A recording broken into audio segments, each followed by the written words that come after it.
Karangalan na muling magbubukas ang PNP recruitment ngayong 2025 at napakaraming aplikante o libo-libong aplikante ang gustong magpulis at ahake ng serbisyo publiko. Ano po ang mabisang mapapayo mo sa ating mga police applicants na gusto magpulis?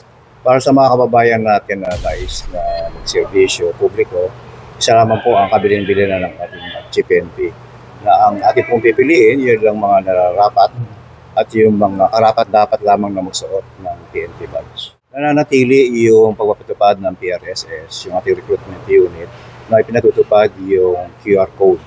Ito yung nameless at faceless, meaning ang pagpuproseso ng mga aplikante sa pamamagitan lamang ng QR code na hindi natin kailangan makita physical, mga dokumento lamang.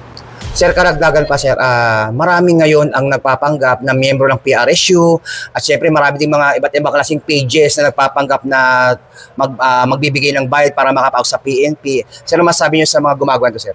Pinapayuhan natin yung ating mga kababayan na nais maglingkod publiko, yung lamang apply ng PNP, na direktang makipag-ugnayan sa kanilang mga local police stations sapagkat doon na pinaproseso yung mga attrition quota natin upang hindi sila malo.